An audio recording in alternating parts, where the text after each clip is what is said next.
বহাল রেখে ইরানের সঙ্গে যুদ্ধবিরতির মেয়াদ বাড়ানোর ঘোষণা ট্রাম্পের। হুমকির মুখে কোনো আলোচনা নয় বলছে তেহরান। অর্থনীতি নিয়ে কারোর সঙ্গে সমঝোতা করবে না সরকার, সংসদে অর্থমন্ত্রী। বাজারে কৃত্রিম সংকট হলে কঠোর ব্যবস্থা, হুঁশিয়ারি বাণিজ্যমন্ত্রীর। ফিলিং স্টেশনে এখনো যানবাহনের সারি, জ্বালানির দাম বৃদ্ধি সহ সরকারের নানা পদক্ষেপেও কাটছে না সংকট। সব পাম্প চালুর দাবি ক্রেতাদের। এবং হজ যাত্রীদের পদচারণায় মুখর আশকোনা ক্যাম্প, ইমিগ্রেশন সহ সার্বিক কার্যক্রম নির্বিঘ্নে সম্পন্নের সুযোগ পেয়ে সন্তুষ্ট গমনেচ্ছুরা।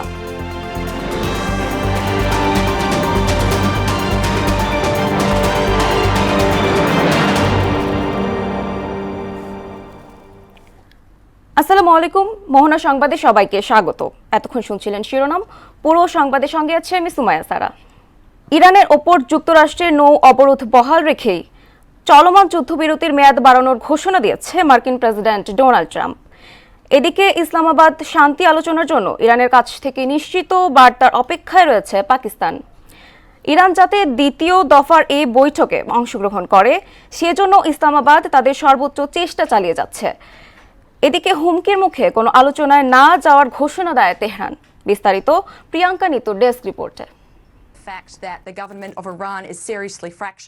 মার্কিন প্রেসিডেন্ট ডোনাল্ড ট্রাম্প ইরানের সঙ্গে চলমান উত্তেজনার প্রেক্ষাপটে যুদ্ধবিরতির মেয়াদ অনির্দিষ্টকালের জন্য বাড়ানোর ঘোষণা দিয়েছেন। তিনি জানান, কূটনৈতিক সমাধানের সুযোগ দিতে যুক্তরাষ্ট্র তাদের পরিকল্পিত সামরিক হামলা আপাতত স্থগিত রাখবে।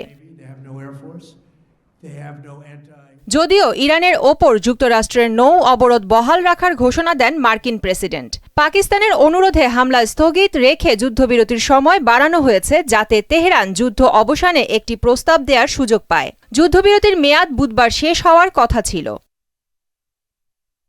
যুক্তরাষ্ট্রের সঙ্গে আলোচনায় অংশ নিতে পাকিস্তানে প্রতিনিধি দল পাঠানো ছাড়া ইরানের সামনে আর কোনো বিকল্প নেই বলে হুঁশিয়ারি করেন ট্রাম্প।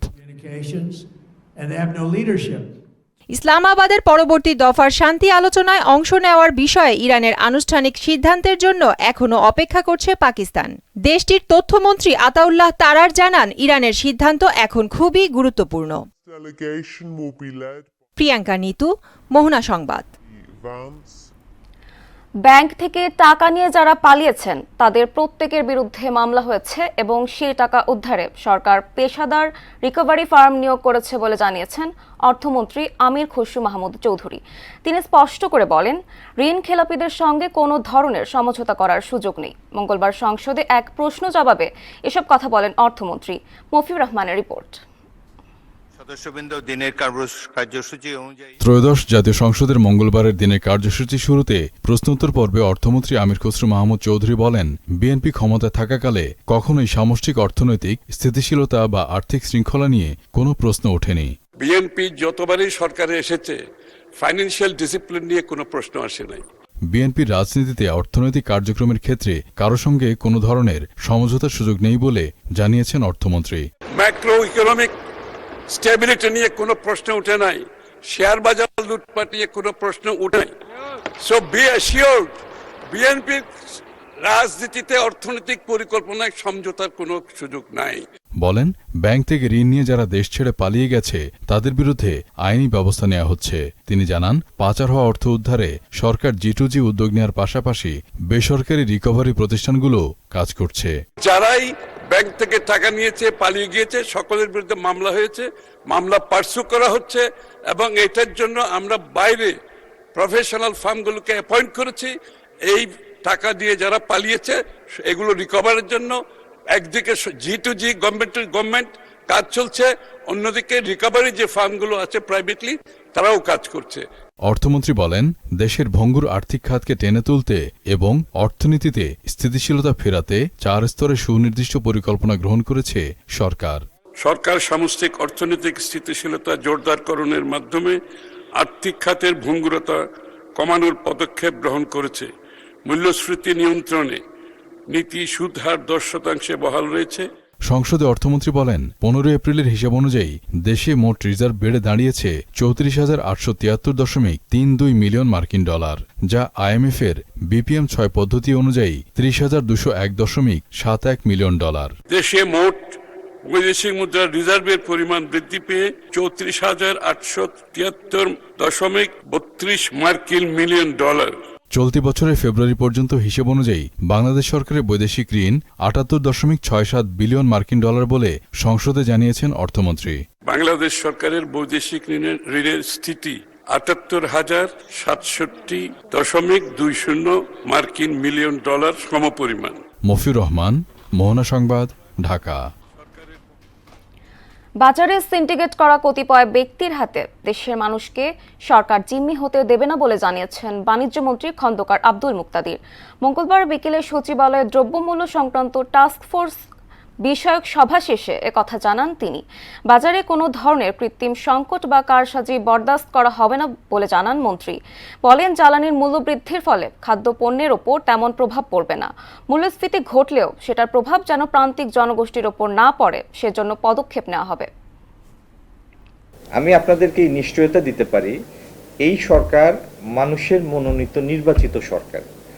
এই সরকার কোনো ব্যক্তি বা কোনো গুটি কয়েক ব্যক্তির হাতে 18 কোটি মানুষকে জিম্মি হতে দিবে না, সেটা যে নিরিখেই হোক না কেন। এটি নিশ্চয়তা আমি আপনাকে দিতে পারি।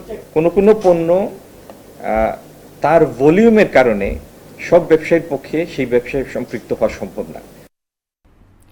ত্রয়োদশ জাতীয় সংসদের সংরক্ষিত নারী আসনে 53টি মনোনয়নপত্র জমা পড়েছে। মঙ্গলবার বিকেলে এক ব্রিফিংয়ে এ তথ্য জানান রিটার্নিং কর্মকর্তা মঈনুদ্দিন খান। মনোনয়নপত্র জমা দিয়ে বিএনপি জোটের প্রার্থীরা স্বনির্ভর বাংলাদেশ করার কাজে সরকারকে সহযোগিতার প্রতিশ্রুতি দেন। বিরোধী দলীয় জোটের পক্ষ থেকে সংসদে আরও দৃঢ় ভূমিকার আশ্বাস দেন 11 দলীয় ঐক্যের সমন্বয়ক হামিদুর রহমান আজাদ।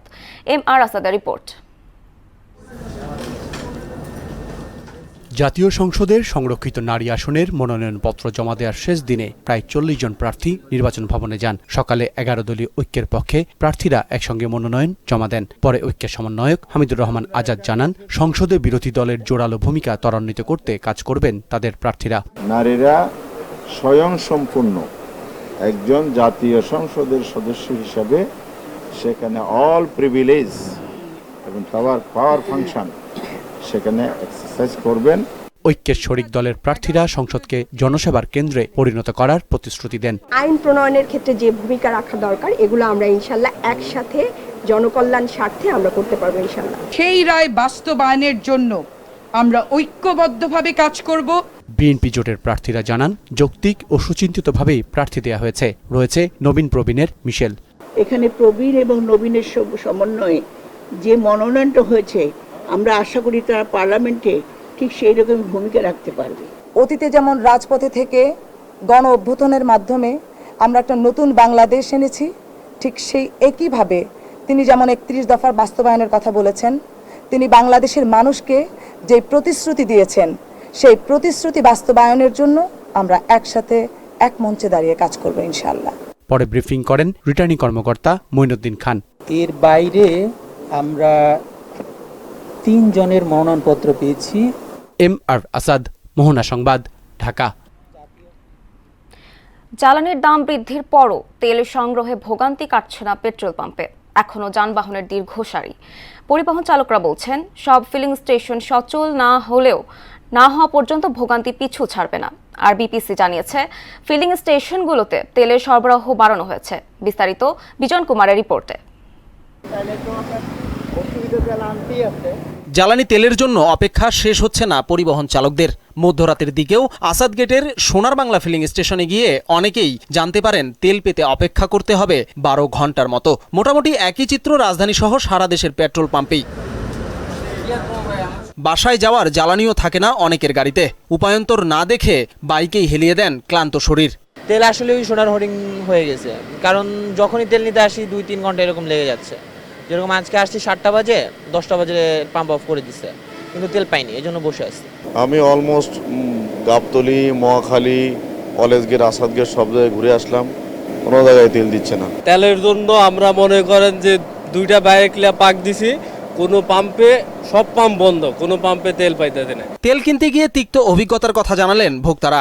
এখন তো আমরা শুধু তেল পাম্প হারা দিচ্ছি, বাসায় যাওয়ার সুযোগ নাই। পাগলের মতো এখানে আসি, আমার বউ এখান থেকে আমার জন্য খুব টেনশন করতেছে, এখন বউ পাহারা দিব না তেল পাহারা দিব, এখন আমার তেল তো খুব প্রয়োজন। আবার অনেক ফিলিং স্টেশন এখন পর্যন্ত বন্ধ রয়েছে। ক্রেতারা বলেন সবগুলো পাম্প সচল না হলে ভোগান্তি কমবে না। আমার মতামত হচ্ছে সব পাম্পই খুলে দেওয়ার দরকার, আর সব পাম্পে ওইভাবে তদারকি করার প্রয়োজন যেন সবাই যেন সমানভাবে পায়। সবগুলো পাম্প খুলে দিলেই মনে হয় ভালো হয়, কারণ সরকার তো বলতেছে যে যথেষ্ট পরিমাণ তেল আছে। যদিও বিশ্বজুড়ে জ্বালানি তেলের অস্থির অবস্থাকে বিবেচনায় নিয়ে অনেকেই মেনে নিচ্ছেন পরিস্থিতি। সরকারের দোষ দেওয়া আপনি এখন সংকট, যখন বাইরের বিশ্বতে কিন্তু সংকট চলতেছে, শুধু বাংলাদেশে না। এতে আমি মনে করি এখন যা হয় কিছু করার নাই। সরকার যথেষ্ট চেষ্টা করতেছে তেল রপ্তানি করার জন্য বাংলাদেশে। বিপিসি জানিয়েছে জনদুর্ভোগ লাঘবে ফিলিং স্টেশনগুলোতে বাড়ছে জ্বালানি তেলের সরবরাহ। সংস্থাটির নতুন সিদ্ধান্ত অনুযায়ী স্টেশনগুলোতে ডিজেল ও পেট্রোলের সরবরাহ 10% এবং অকটেন সরবরাহ বাড়ানো হবে 20%। বিজন কুমার, মোহনা সংবাদ, ঢাকা। ডিজেলের চরম সংকটের মধ্যেও স্বস্তিতে রয়েছেন কুষ্টিয়ার বোরো ধান চাষিরা। সংকটকালে এখানকার বোরো চাষিদের জন্য আশীর্বাদ হিসেবে কাজ করছে জিকে সেচ প্রকল্প। শুধু কুষ্টিয়ায় নয়, পাশাপাশি চুয়াডাঙ্গা ও ঝিনাইদহ জেলার বেশ কিছু বোরো চাষিও এই সেচ প্রকল্পের পানিতে চাষাবাদ করছেন। মানজারুল ইসলাম খোকনের তথ্যচিত্রে জানাচ্ছেন মিশাল বিনতে আনোয়ার। ডিজেল সংকটের জেরে সেচ নিয়ে অন্য জেলার চাষিদের যেখানে চিন্তার শেষ নেই, সেখানে মুসলিমউদ্দিন রয়েছেন বেশ খুশ মেজাজে। ডিজেলের জন্য তাকে ধর্ণা দিতে হচ্ছে না পাম্পে বা তেলের দোকানে। জিকে সেচ প্রকল্পের পানিতেই চলতি বছর 10 বিঘা জমিতে নির্বিঘ্নে বোরো ধান চাষ করছেন তিনি। জিকির পানি আসে খুব সুবিধা, তেল লাগছে না, তেল তো পাওয়া যাচ্ছে না সিরিয়ালে। আমরা 200 টাকা দিয়ে সারা বছর 1 বিঘা পানি পাচ্ছি, আর পানির কোনো সমস্যা নাই, পানি আসছে সুন্দর মতো। বড় চাষিরা জানান স্যালো মেশিন বা বৈদ্যুতিক পাম্পের সাহায্যে সেচ দিলে বিঘায় খরচ পড়ে অন্তত 5000 টাকা। সেখানে জিকের পানির জন্য ব্যয় হয় মাত্র 200 টাকা। জিকে প্রজেক্টের পানি উন্নয়ন বোর্ডের যে পানিটা পাওয়াতে কৃষক যে এত সুন্দর উপকৃত হয়েছে, তাতে জ্বালানি তেলের জন্য ঝামেলায় মোটেই পোয়াতে হয় না। ডিজেলের কোনো প্রয়োজন হচ্ছে না ধান আবাদের জন্য। সেচ ব্যবস্থার মাধ্যমে আমরা পানি পর্যাপ্ত পরিমাণ পাচ্ছি। জিকে শাখা উপশাখা খাল সংস্কারের পাশাপাশি সারা বছর যাতে সেচ সুবিধা পাওয়া যায় এমন দাবি চাষিদের। আমার মাঠের বেশিরভাগই ক্যানেলের পানি এখন মাঠে যাচ্ছে, খালি আমার না, অনেক কৃষকের বছরে 200 টাকা করে দেওয়া লাগে। কুষ্টিয়া জেলা ছাড়াও চুয়াডাঙ্গা ও ঝিনাইদহ জেলার বেশ কয়েকটি উপজেলার বড় চাষিরা এই সেচ সুবিধা পাচ্ছেন। জিকের পানির সর্বোচ্চ ব্যবহার নিশ্চিত করে উৎপাদন অব্যাহত রাখার লক্ষ্যে কৃষকদের সঙ্গে মতবিনিময় করেছে স্থানীয় প্রশাসন। জিকে প্রকল্প কুষ্টিয়া অঞ্চলের জন্য অত্যন্ত একটি আশীর্বাদ বলবো, তবে আমরা প্রতিনিয়ত মাঠ পর্যায়ে তৎপর আছি। এই পানিটা সর্বোত্তম ব্যবহার করে ডিজেলকে সাশ্রয় করে বা জ্বালানির সংকটকে সাশ্রয় করে কৃষি উৎপাদন জন্য বৃদ্ধি করা যায়। কুষ্টিয়া জেলা প্রশাসক জানান এই মুহূর্তে ডিজেলের উপর চাপ কমানোর উপর গুরুত্ব দেওয়া হচ্ছে। কৃষকদের স্বার্থ চিন্তা করে সব ধরনের উদ্যোগ নেওয়া হয়েছে। জিকের মাধ্যমে চাষিরা যেন বেশি পরিমাণ জমিতে সেচ দিতে পারে সেই বিষয়টির প্রতি এখন অগ্রাধিকার দেওয়া হচ্ছে। তেলের ব্যবহারটা যতটুকু কম করা যায় আর কি কৃষক পর্যায়ে, আর এখানে যেহেতু সেই সুবিধাটা আছে, এই কারণে হলো যে আমাদের জেলা কৃষি কর্মকর্তা আর পানি উন্নয়ন বোর্ডের যে নেক্সেন মহোদয় আছেন তাকে আমরা বলেছি যে একটা সমন্বয় করে যতটুকু কৃষকদেরকে সুবিধা দেওয়া যায় এই প্রজেক্ট থেকে সেটা যাতে সম্ভব হয়। কুষ্টিয়ার বেড়ামারায় মূল স্টেশন থেকে পদ্মার পানি দুটি বৃহৎ পাম্পের মাধ্যমে জিকে খালে সরবরাহ করা হয়। এবছর 3টি জেলায় প্রায় 25,000 হেক্টর জমির বোরো চাষি এই প্রকল্পে সেচ সুবিধা পাচ্ছেন। মিশাল বিনতে আনোয়ার, মোহনা সংবাদ। নোয়াখালীর কবিরহাট উপজেলায় স্থানীয় সরকার প্রকৌশল অধিদপ্তরের অধীনে রাস্তা নির্মাণ ও সংস্কার কাজে অনিয়ম এবং নিম্নমানের সামগ্রী ব্যবহারের অভিযোগ উঠেছে ঠিকাদারি প্রতিষ্ঠান ও এলজিইডির বিরুদ্ধে। এ বিষয়ে ক্যামেরার সামনে কথা বলতে রাজি হননি কবিরহাট উপজেলা এলজিইডি কর্মকর্তা। মোহাম্মদ সেলিম এর তথ্যচিত্রে জানাচ্ছেন বিস্তারিত ডলি বিনতে মনোয়ার। নোয়াখালীর কবিরহাট উপজেলায় প্রায় 28টি নতুন ও পুরাতন রাস্তার অন্তত 30 থেকে 35 কিলোমিটার অংশের সংস্কার ও পাকাকরণ কাজ চলমান। এরই অংশ হিসেবে উপজেলার 7 নং বাটিয়া ইউনিয়নের 5কি পুকুর থেকে মন্তাজের টেক পর্যন্ত 1100 মিটার সড়কটির কাজও চলমান। এতে নিম্নমানের সামগ্রী দিয়ে কাজ করার অভিযোগ উঠেছে বেশ কয়েকটি ঠিকাদারি প্রতিষ্ঠান ও কবিরহাট উপজেলা এলজিইডি অফিসের বিরুদ্ধে। এগুলো কত নাম্বার ইট? 1 নাম্বার ইট।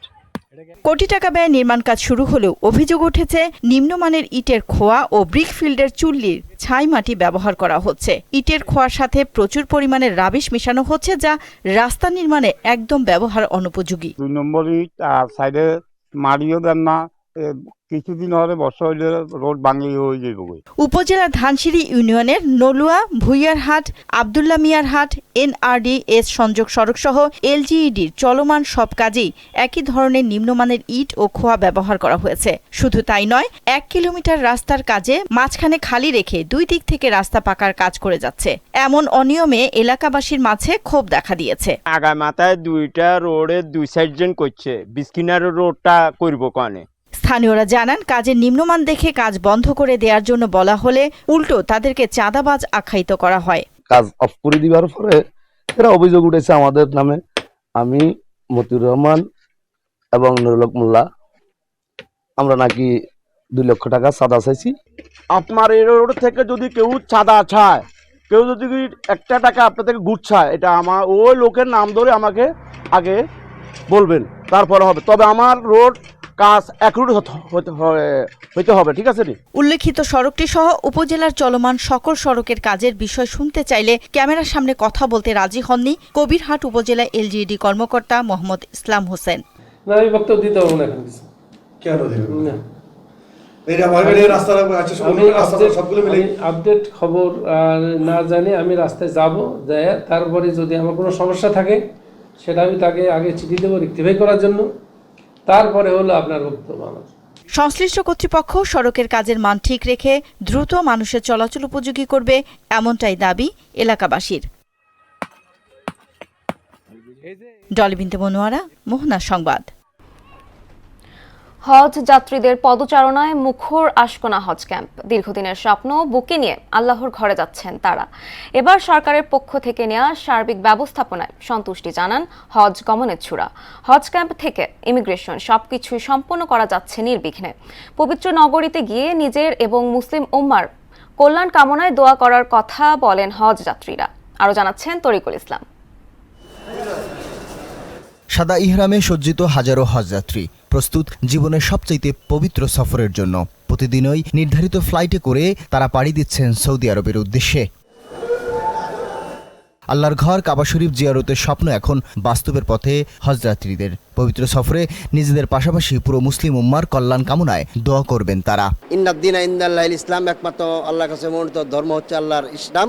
ইসলাম ধর্মকে আল্লাহ জয় করুক। দোয়া করি সবাই আল্লাহ তাআলা যেন সবাইকে সুস্থ ভালো রাখেন, আর যারা যারা হজ করতে পারেন তারা যেন সবাই যেন হজ করতে পারে, এই দোয়াটা বিশেষভাবে করবো আমি। মুসলিম উম্মাহ যেন সুখে শান্তিতে থাকতে পারে, এটাই আমরা আশা করবো, এটাই দোয়া করবো। সারা বিশ্বের মুসলমান জাতিকে যেভাবে বিদ্রোহীরা অত্যাচার অবিচার করছেন, মহান রব্বুল আলামিন তাদেরকে যেন সেই অভিশপ্ত ধ্বংস করেন। সরকারের পক্ষ থেকে নেওয়া সার্বিক ব্যবস্থাপনায় সন্তুষ্ট হজ গমনেচ্ছুকরা। আলহামদুলিল্লাহ, অনেক সুন্দর পরিবেশ পাইছি আমরা এখানে এসে। হজের যে খরচটা নির্ণয় করেছে সরকার, মোটামুটি স্বাভাবিক আলহামদুলিল্লাহ। অন্যান্য কান্ট্রির সাথে মিল করে যা দেখলাম যে আমাদের বাংলাদেশের যে টাকাটা সেটা সহনীয় পর্যায়ে আছে। হজযাত্রাকে কেন্দ্র করে আশকোনা ক্যাম্প ও বিমানবন্দর এলাকায় নিরাপত্তা জোরদার করা হয়েছে। ওনাদের কোনো তথ্য বা আমাদের কোনো তথ্য তাদের যদি প্রয়োজন হয় আমরা শেয়ার করছি, ওনারা আমাদেরকে শেয়ার করতেছে, এভাবে আমরা পুরো একটা টিম ওয়ার্ক করতেছি। এবছর বাংলাদেশ থেকে প্রায় ৭৮,৫০০ সৌদি আরবে যাবেন। লাব্বাইক আল্লাহুম্মা লাব্বাইক এই ধ্বনিতে এবছর পুরো কাবা মুখরিত করবে বাংলাদেশের প্রায় ৭৮,৫০০ হাজি। সবার একটাই প্রত্যাশা, পুরো মুসলিম উম্মাহ যেন থাকে শান্তিতে। ঢাকার হাজি ক্যাম্প থেকে তরিকুল ইসলাম, মোহনা সংবাদ, ঢাকা। গত বছর ডেঙ্গুর ভয়াবহতায় বিপর্যস্ত ছিল উপকূলীয় জেলা বরগুনা। সেই রেশ কাটতে না কাটতেই জেলাটিতে এবার জেঁকে বসেছে হামের প্রাদুর্ভাব। স্বাস্থ্য অধিদপ্তর বরগুনাকে হামের হটস্পট ঘোষণা করলেও মাঠ পর্যায়ের চিত্র আরও উদ্বেগজনক।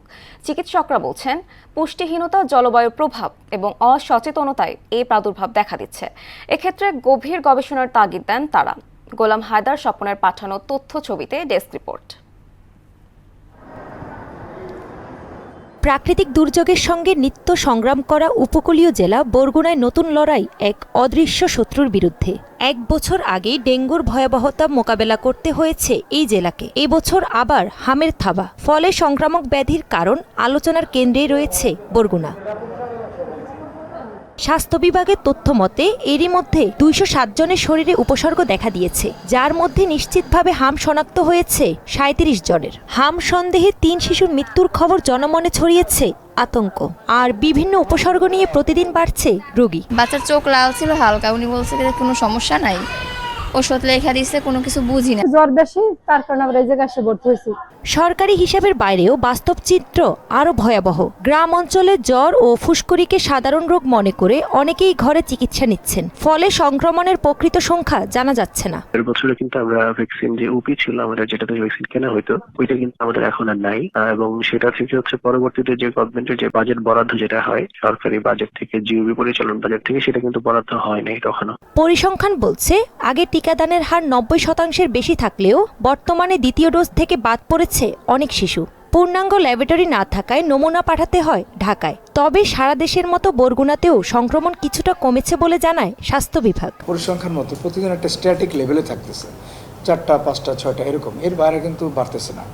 তার মানে এটা একটা ভালো জিনিস। টিকার কার্যক্রমই শুধুমাত্র একমাত্র চিকিৎসাই এখানে আসলে টিকার কার্যক্রম, ভ্যাকসিনেশন প্রোগ্রাম।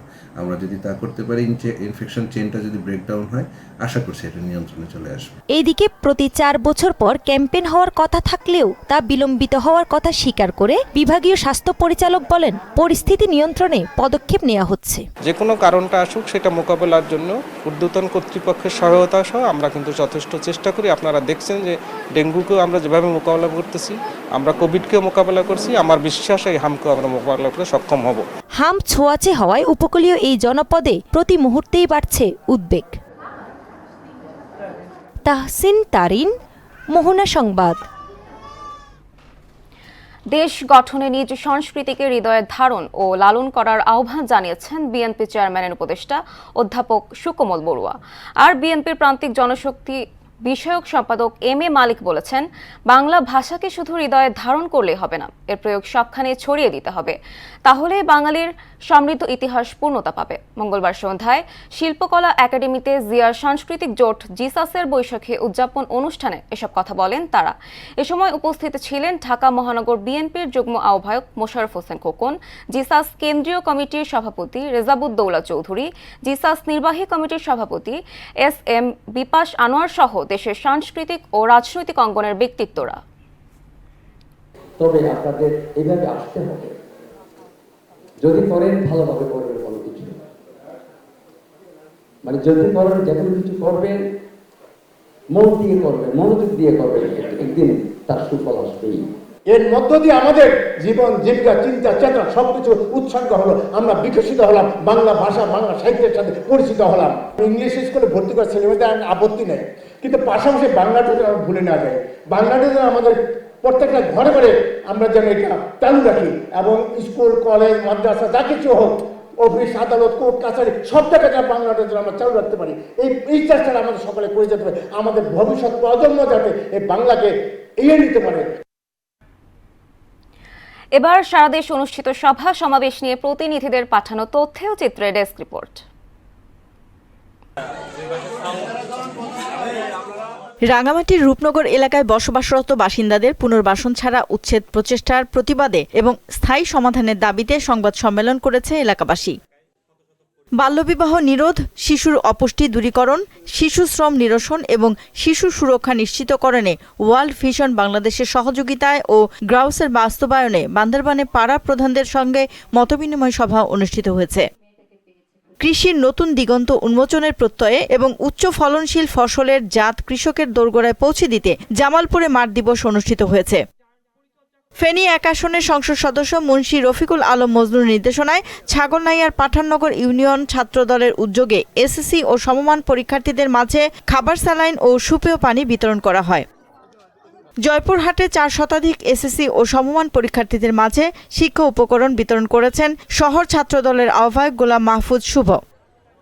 প্রতারণা ও মানব পাচারের অভিযোগে জড়িত চক্রের গ্রেফতার ও দৃষ্টান্তমূলক শাস্তির দাবিতে ফরিদপুর প্রেসক্লাবের সামনে মানববন্ধন করেছেন ভুক্তভোগী কয়েকটি পরিবার।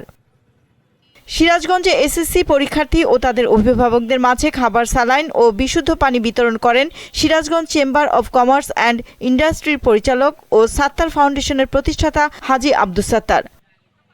টেকনাফের ঝিমংখালীতে বাণিজ্যিক খাদ্য নির্ভর আধুনিক কোরাল বা ভেটকি মাছের পরিচর্যা ও চাষ পদ্ধতি অনুশীলন বিষয়ে সরকারি ও বেসরকারি খাতের অংশীজনের অংশগ্রহণে সচেতনতামূলক কর্মশালা অনুষ্ঠিত হয়েছে। ঝিনাইদহের কালীগঞ্জ উপজেলার সম্মেলন কক্ষে উপজেলা প্রশাসন কর্তৃক আয়োজিত বিভিন্ন শ্রেণী পেশার মানুষের সঙ্গে মতবিনিময় করেছেন নবনিযুক্ত জেলা প্রশাসক মোহাম্মদ নোমান হোসেন। সিরাজগঞ্জে খোকন চ্যারিটেবল ফাউন্ডেশনের কর্মকর্তাদের সঙ্গে প্রিন্ট ও ইলেকট্রনিক মিডিয়ার সাংবাদিকদের মতবিনিময় সভা অনুষ্ঠিত হয়েছে। ডলমিতে মনোয়ারা, মোহনা সংবাদ। খেলার খবর ক্রিকেট। নিউজিল্যান্ডের বিপক্ষে প্রথম 2 টি-20-র জন্য 15 সদস্যের দল ঘোষণা করেছে বিসিবি। প্রথমবারের মতো টি-20 স্কোয়াডের ডাক পেয়েছেন তরুণ পেসার আব্দুল গাফফার সাকলাইন। এশিয়া গেমসে 3 ম্যাচের জন্য বাংলাদেশে প্রতিনিধিত্ব করা রিপন মণ্ডলও ডাক পেয়েছেন জাতীয় দলে। এই 2 ম্যাচের জন্য বিশ্রাম দেয়া হয়েছে 3 তারকা পেসার মুস্তাফিজুর রহমান, তাসকিন আহমেদ এবং নাহিদ রানাকে। আগামী 27শে এপ্রিল চট্টগ্রামের বীরশ্রেষ্ঠ ফ্লাইট লেফটেন্যান্ট মতিউর রহমান স্টেডিয়ামে প্রথম টি-20-তে মুখোমুখি হবে বাংলাদেশ নিউজিল্যান্ড। দর্শক, এ পর্যায়ে জানিয়ে দিচ্ছি আজকের সংবাদপত্রের গুরুত্বপূর্ণ শিরোনাম।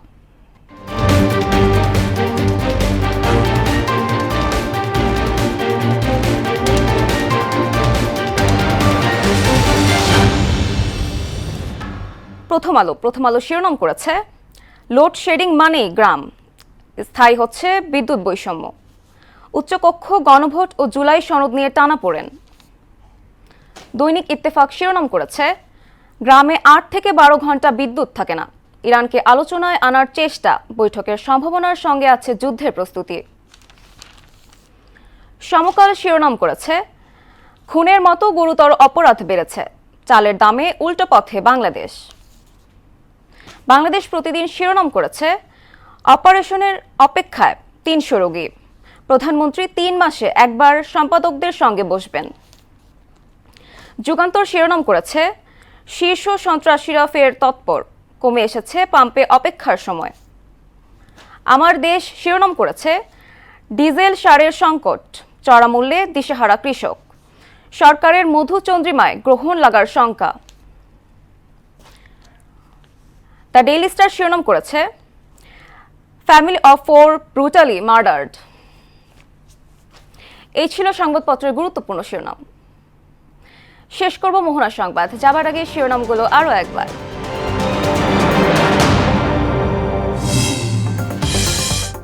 নৌ অবরোধ বহাল রেখে ইরানের সঙ্গে যুদ্ধবিরতির মেয়াদ বাড়ানোর ঘোষণা ট্রাম্পের, হুমকির মুখে কোনো আলোচনা নয় বলছে তেহরান। অর্থনীতি নিয়ে কারো সঙ্গে সমঝোতা করবে না সরকার, সংসদে অর্থমন্ত্রী। বাজারে কৃত্রিম সংকট হলে কঠোর ব্যবস্থা, হুঁশিয়ারি বাণিজ্যমন্ত্রীর। ফিলিং স্টেশনে এখনো যানবাহনের সারি, জ্বালানির দাম বৃদ্ধি সহ সরকারের নানা পদক্ষেপেও কাটছে না সংকট, সব পাম্প চালুর দাবি ক্রেতাদের। এবং হজ যাত্রীদের পদচারণায় মুখর আশকোনা ক্যাম্প, ইমিগ্রেশন সহ সার্বিক কার্যক্রম নির্বিঘ্নে সম্পন্নের সুযোগ পেয়ে সন্তুষ্ট গমলেচ্ছুরা। এই ছিল মোহনা সংবাদে। পরবর্তী সংবাদ দুপুর 1টায়। এর আগে বেলা 11টায় দেখুন সংবাদ এক নজরে। মোহনার সবশেষ খবর জানতে ভিজিট করুন www.mohona.tv। সংবাদ দেখতে পারেন ফেসবুক, ইউটিউবেও। এতক্ষণ সঙ্গে থাকার জন্য ধন্যবাদ।